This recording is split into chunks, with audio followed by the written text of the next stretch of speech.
আমি আপনাকে ভালোবাসি ভাইয়া। কথা শেষ হতে না হতে শব্দ করে চল লাগিয়ে দিল ঝিলের গালে। তন্ময় আহসান তোহা ঝিলের বড় চাচা ছেলে, যাকে মনে প্রাণে ভালোবাসে এসেছে ছোটবেলা থেকেই ঝিল। ভালোবাসি কথাটা কখনো ঝিল তন্ময়কে বলতে পারেনি। বলবে কিভাবে?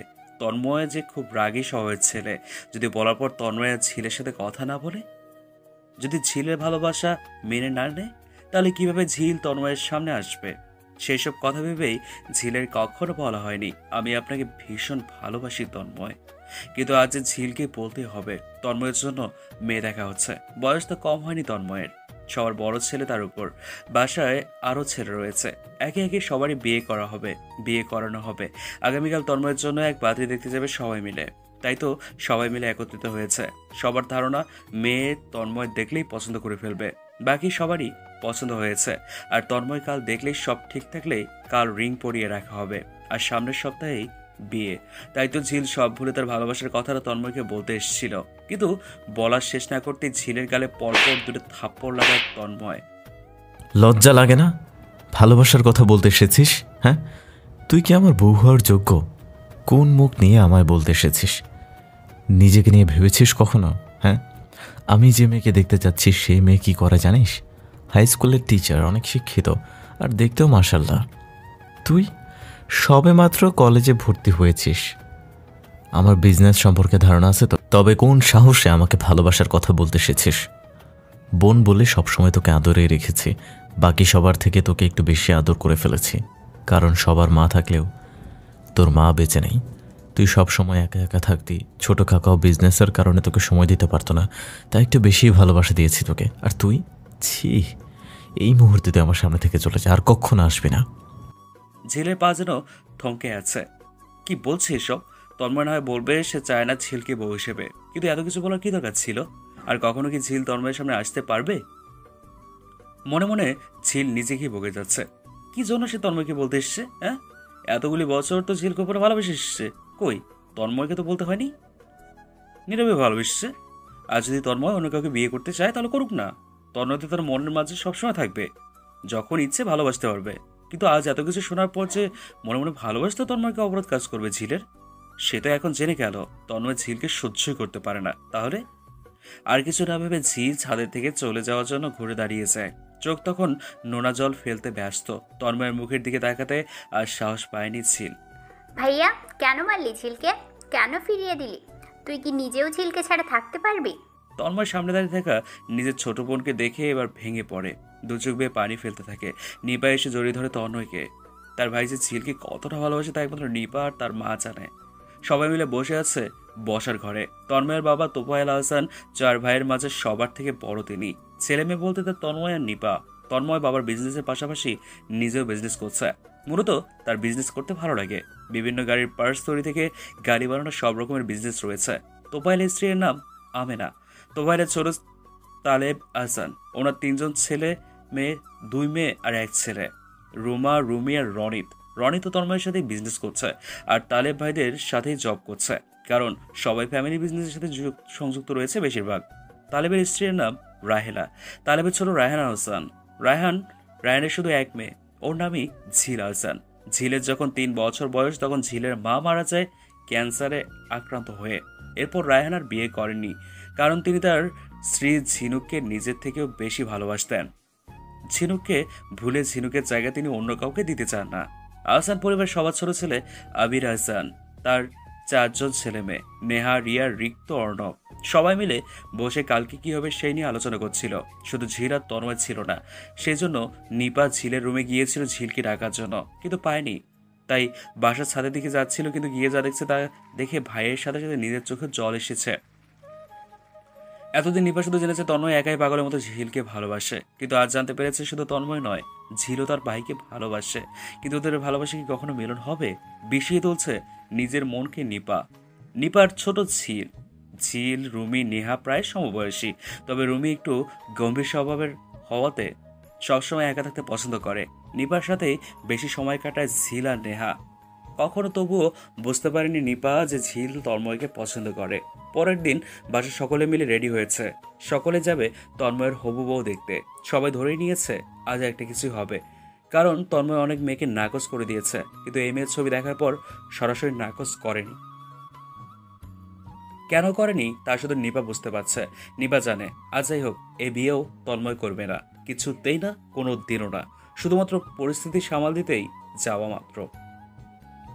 সবাই গাড়িতে বসছে, 3টি গাড়ি যাবে, বাচ্চারা সবাই এক গাড়িতে বসছে। ঝিলকে না দেখে সবার মাঝে রায়হান রুমাকে জিজ্ঞেস করে, আম্মু ঝিল আসেনি? কই দেখছি না তো চাচু। আচ্ছা, আমি গিয়ে নিয়ে আসছি। চাচ্চু, হ্যাঁ আম্মু। আমি যাই, আমি নিয়ে আসি ঝিলকে। আচ্ছা।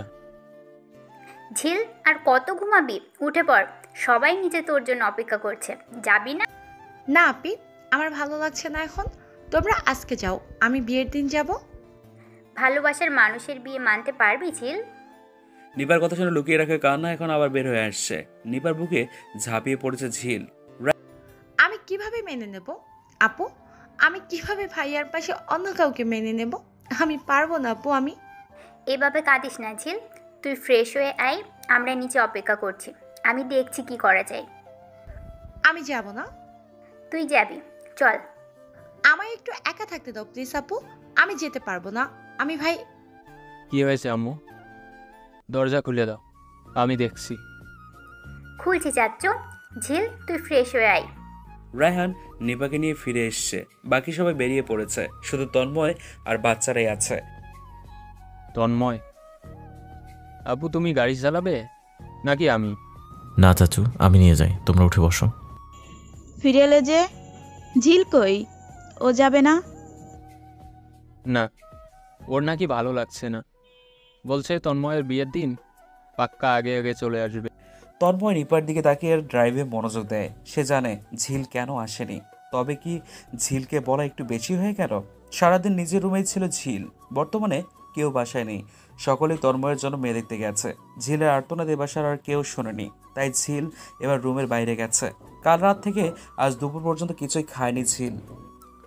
এবার প্রচণ্ডভাবে ক্ষুধা লেগে গেছে, নিচে গিয়ে রান্না করে রাখা খাবার খেয়ে আসে। এই মুহূর্তে তার কিছুই ভালো লাগছে না। তন্ময় সে কি করে ভুলে যাবে? আজকে সত্যি তন্ময়ের সাথে ওই মেয়েটার রিং বদল হয়ে যাবে? ঝিল নিজের রুমে গিয়ে বসে পড়ে, একটা বই হাতে নিয়ে অযথা খুলে নিয়ে সামনে বসে থাকে। ফোন বেজে চলেছে ঝিলের। হ্যাঁ আব্বু বলো। কেমন লাগছে এখন? খাবার খেয়েছিস? ভালো আব্বু, আর আমি খাবারও খেয়ে নিয়েছি। আমরা আর কিছুক্ষণের মধ্যেই ফিরে আসছি, তুমি চিন্তা করো না। আচ্ছা এসো। ছোট আব্বু ফোনটা একবার আমার কাছে দাও তো। হ্যালো ঝিল। হ্যাঁ আপু। আসছি আমরা, আজ তন্ময় ভাইয়ার রিং পরানো হয়নি, ভাইয়াও ফিরে আসছে। ঝিলের এই কথা শোনার পর মনটা অটোমেটিক কিছুটা ভালো হয়ে গেল। এই কি, তাহলে কি তন্ময় অন্য কারো হয়ে যাচ্ছিল বলে ঝিলের এত কষ্ট লাগছিল? কিন্তু আজ না হয় কাল তো তন্ময় অন্য কারোর হয়ে যাবে। তা শুনে আমার কি? সে তো আমায় ভালোবাসে না, সে তো তার যোগ্য মতো মেয়ে চায়। আমি কি তার জন্য ঠিক? আমি কি দেখতে অপসরী যে আমার লাভ হবে ওনার বিয়ে না হলে? নিপা একটু হাসলো, তারপর কল কেটে দিল। ঝিল খুশিতে এক দৌড়ে তন্ময়ের রুমে গেল। এই রুমে তন্ময় থাকাকালীন সময়ে কেউ আসতে পারে না, কারণ তার রুমে কারো প্রবেশের অনুমতি নেই। ঝিল গিয়ে তন্ময়ের বিছানায় শুয়ে পড়েছে। এবার সবার করতে করতে তার ভালোবাসা ফিরিয়ে দেওয়ার কথা মনে পড়ে যায়। না, এখন আবার মাথা উত্তেজিত হয়ে যাচ্ছে। ঝিল ভাবতে পারছে না আর কিছু, তন্ময় তাকে ভালোবাসে না। তন্ময় টেবিলে রাখা জগ থেকে পানি ঢালতে গিয়ে চোখ পড়ে যায় ডায়েরির দিকে। তার উপরে লেখা রয়েছে, তোকে অনেক ভালোবাসি। ঝিলের মনটা আবারও খারাপ হয়ে গেছে। তার মানে তন্ময় কাউকে ভালোবাসে, সেজন্যই কি কাউকে পছন্দ করছে না? তার জন্যই কি ঝিলকে ফিরিয়ে দিয়েছে? ঝিল ডায়েরিটা হাতে নিয়ে ফিরে আসে রুমে। বিকেল হয়ে গেছে, এরা এখনো ফিরে আসেনি। ঝিলের সাথে আবার এর আব্বুর কথা হয়েছে, আর মাত্র কিছুক্ষণের মাঝে ওরা ফিরে আসবে। বিছানার সাথে বালিশ রেখে বসে ডায়েরিটা খুলেছে ঝিল। প্রথমে ঝিলের একটা ছবি রয়েছে, এখনকার নয়, ঝিল যখন তন্ময়ের মামার বিয়েতে গেছিল তখনকার ছবি। ছবিটি রেখে কাগজে লেখার দিকে চোখ দিল। ঝিল হাসান আমার ছোট কাকাইয়ের একমাত্র মেয়ে। মা নেই বলে যখন অন্য মায়েদের দিকে তাকিয়ে থাকতো তখন ঝিল কতটা কষ্ট পেত জানি না, কিন্তু আমার হতো এক বুক সমান ব্যথা। আম্মুকে বলেছিলাম সবসময় ঝিলকে নিজের মেয়ে মনে করবে, বাকিরা কি করবে জানি না। আম্মু ওকে নিপার মতোই আদর করতেন। যখন ঝিল কিছুর জন্য বায়না ধরতো তখন হাজার ব্যস্ততা থাকলেও তার বায়না মেটাতে হতো। যখন ঝিল খেলতে গিয়ে ব্যথা পেত ভয়ে কাকাইকে বলতো না, কিন্তু আমাকে বলতো। ধীরে ধীরে বড় হয়ে যাচ্ছে ঝিল। আমার ছোট মামার বিয়ে উপলক্ষে বাসার সকলকে নিয়েই বের হই। রাস্তায় ঘুমিয়ে যায় ঝিল। নিপার কাঁধে মাথা রেখে ঘুমাচ্ছিল। আর সবার থেকে ও নিপাকে বেশি পছন্দ করে, কেন করে জানি না। সেদিন নানু বাড়িতে ঝিলকে দেখে আমার এক মামি তার ছেলের জন্য ঝিলকে পছন্দ করে। ঝিল তখন ক্লাস 7-এ ছিল। অবশ্য মামি তখন তার ছেলের বউ করতেন না, কিন্তু তিনি ঝিলকেই বউ বানাতে চেয়েছিলেন আর সব কথা দিতে রাখতে চেয়েছিলেন। সেদিন আমি যেন ভেতর থেকে ভেঙে পড়েছিলাম। কাকাইকে বলি এখন এসব নিয়ে কথা না বলতে। কাকাইও আমাকে যেন সবার থেকে বেশি পছন্দ করে, সেই জন্য সেদিন ঝিলের বিয়ে নিয়ে কথা বলেনি। নিপার যেখানে বিয়ে হয়নি তখন ঝিলের তো আরও দেরি।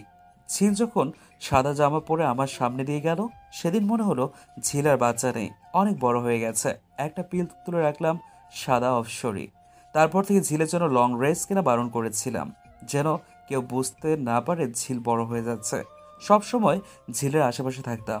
একদিন বাজার করে ফিরছিলাম, তখন দেখলাম ঝিল একটা ছেলের সাথে কথা বলছে আর স্কুল থেকে ফিরছে। তখন কিছুই বলিনি। ঝিল বাসায় ফেরার পর থেকে ওকে জিজ্ঞেস করতে চেয়েছিলাম, কেন, কি নিয়ে কথা বলছিলি, হ্যাঁ? কিন্তু বলতে পারিনি, কারণ আমি ভেতর থেকে একটু চাপা স্বভাবের ছিলাম। সহজেই কারোর সাথে মন খুলে কথা বলতে পারতাম না, সাহস হয়ে ওঠেনি। পরের দিন আবার সেই ছেলের সাথে ঝিলকে দেখে আবার চুপ থাকতে পারিনি। ঝিল বাসায় যাওয়ার পর ছেলেটার পিছু নিয়েছিলাম। তারপর জিজ্ঞেস করেছিলাম কি জন্য ঝিলের পাশাপাশি আসছিল রোজ রোজ। ও নাম ছিল মাহিন। ঝিলকে নিজে থেকে পছন্দ করতো, দুদিন ধরে বলতে চেয়েছে কিন্তু পাচ্ছে না। তারপর আমি বলেছিলাম আমার ঝিলের দিকে চোখ তুলে আর তাকাবে না তুমি। কেন? আমি ঝিলকে পছন্দ করি আর ও আমার সাথে বন্ধুত্ব করতে চেয়েছে। করবে না, ও তোমার বন্ধু হবে না। আচ্ছা, তাহলে আটকেও ঝিলকে? অবশ্যই, কিন্তু এরপর যদি ওর আশেপাশে যেতে দেখেছি তাহলে তোমার পা ভেঙে হাতে তুলে দিব। বাসায় ফিরে ঝিলকে বারণ করেছিলাম মাহিনের সাথে কথা না বলতে। ঝিলও আর ওর সাথে কথা বলেনি, কিন্তু মাহিনের পিছু ছাড়া হয়নি। তাই রেগে একদিন ওকে খুব মার মেরেছিলাম। তারপর থেকে সেই ছেলে আর পিছু লাগেনি।